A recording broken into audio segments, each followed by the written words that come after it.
24 days ago, I entered the state of Texas by crossing the Sabine River near Beaumont. Today, over 5,000 miles later, I'm leaving the Lone Star State on Interstate 10 near El Paso. For the next few days, I'll be traveling around the state of New Mexico, and my first stop in the land of enchantment was here at the New Mexico Welcome Center in Anthony.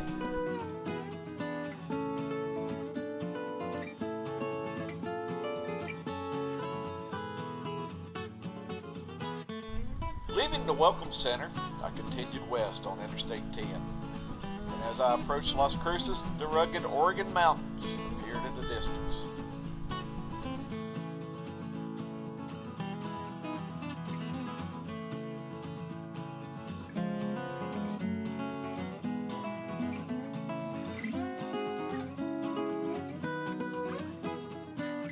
After spending the night in Las Cruces, I headed out across the Oregon mountains, St. Augustine Pass, and into the White Sands Valley, and a visit to the White Sands National Monument. On the way, I passed the White Sands Missile Range, which covers about 3,200 square miles.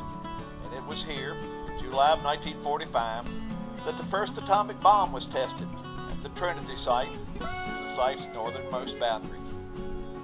About 45 minutes after leaving Las Cruces, the unmistakable white sands began to appear, and I knew I was getting close to my destination.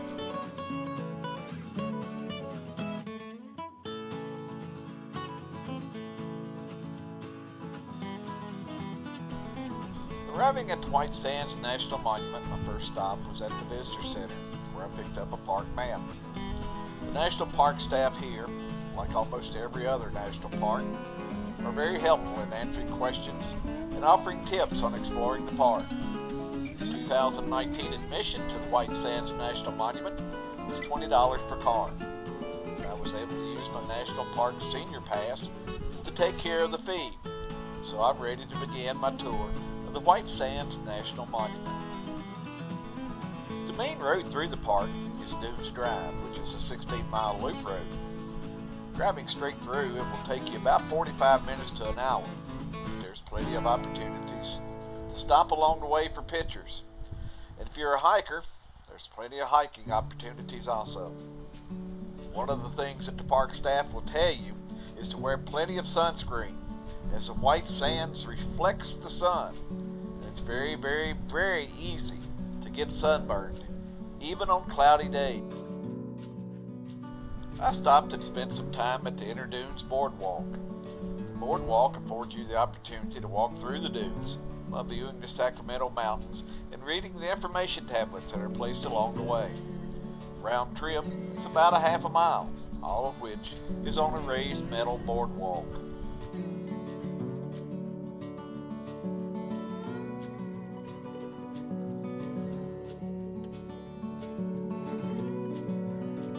The deeper into the park you go, the wider the sand and the higher the dunes. One of the favorite activities is sand sledding.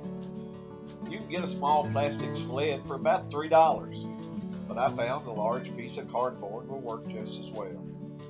There were families throughout the park having a grand time sliding down the dunes, some of which were more than 50 feet high.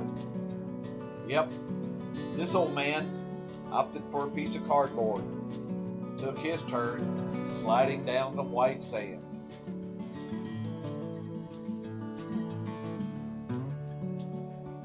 One thing that you'll find that no matter when you visit the park, the wind is always going to be blowing. Sand is going to cover the roads, becoming so deep in some places that it has to be plowed just like snow.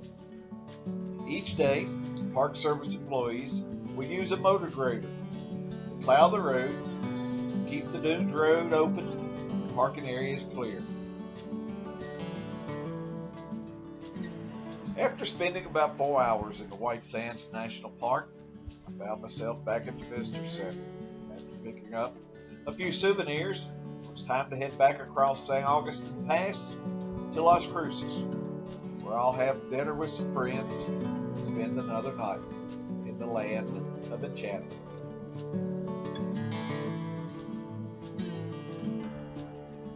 After spending a couple of days visiting old friends in Las Cruces, we was time to head back across San Augustine Pass and explore a little bit more of New Mexico.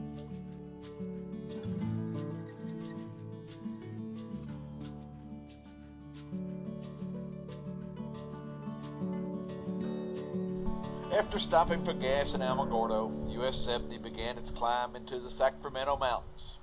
Looking back to the west, I was able to get one last view of the pristine white sands of New Mexico. And as I climbed higher into the mountains, I got some wonderful views of the still snow-capped peaks.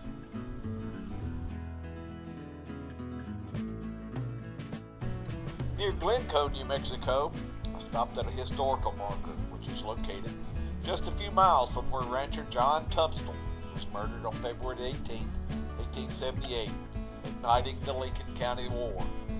Participants in the war included such people as John Chisholm, Pat Garrett, and a young man named William Bonney, who was better known as Billy the Kid. As I drop down out of the mountains, the New Mexico landscape becomes flat and open. A short time later, I'm greeted by aliens as I arrive in Roswell.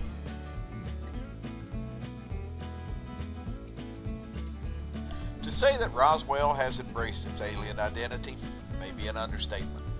Everywhere you look in this small town, you see either an alien or a UFO.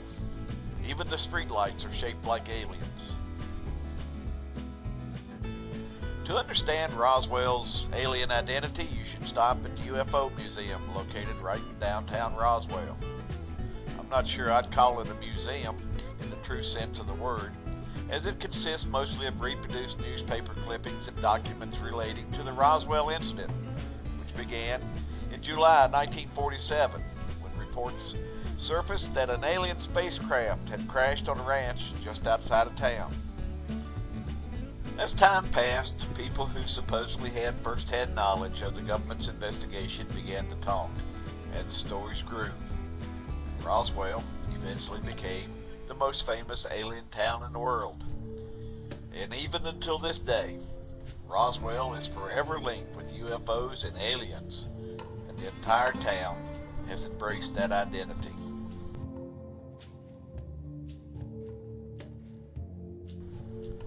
I spent about an hour in the museum, but if you're really into the whole UFO experience, there's a lot to read, and you can spend perhaps an entire day.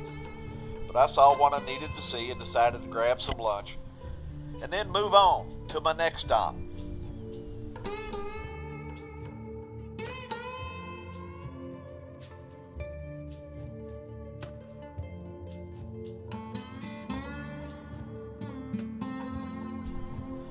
Leaving Roswell, I headed north toward my next stop in historic Fort Sumner. The 85-mile trip took me about an hour and a half through the mostly wide open and sparsely populated New Mexico countryside.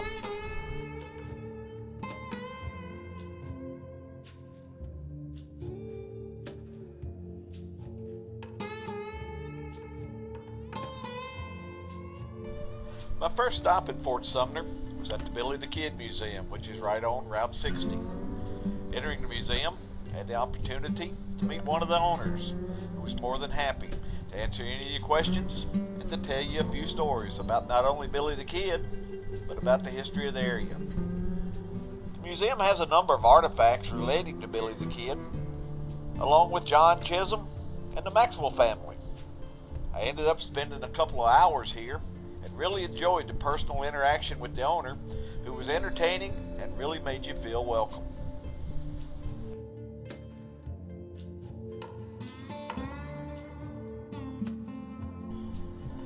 From the Billy the Kid Museum, it was only about 7 miles to the site of old Fort Sumner, and the gravesite of Billy the Kid and his pals, Charlie Beaudry and Tom O'Fallard. Billy the Kid was shot by Marshal Pat Garrett on July 14, 1881 in the home of Pete Maxwell. After a coroner's jury identified the body as being that of Billy the Kid, he was buried the next day here in old Fort Sumner Cemetery.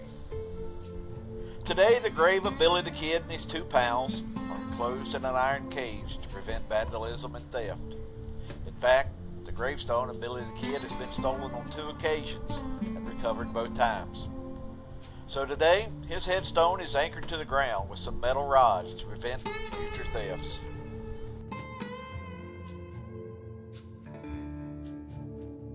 Just a short distance from the grave of Billy the Kid is the grave of Lucian Maxwell, who was a fur trader and trapper that became the owner of the largest single tract of land in the United States.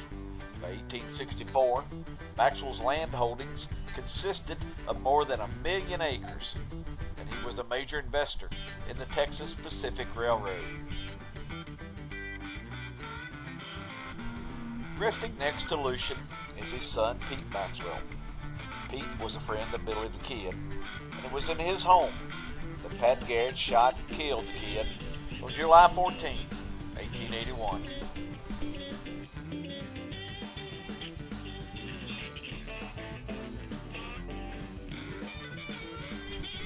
After finishing up my visit to Fort Sumter, it's time to head east toward, you guessed it, Texas. And that's where I'm going to end this video. If you enjoyed the video, please give me a thumbs up below. If you want to keep up with my travels, please subscribe.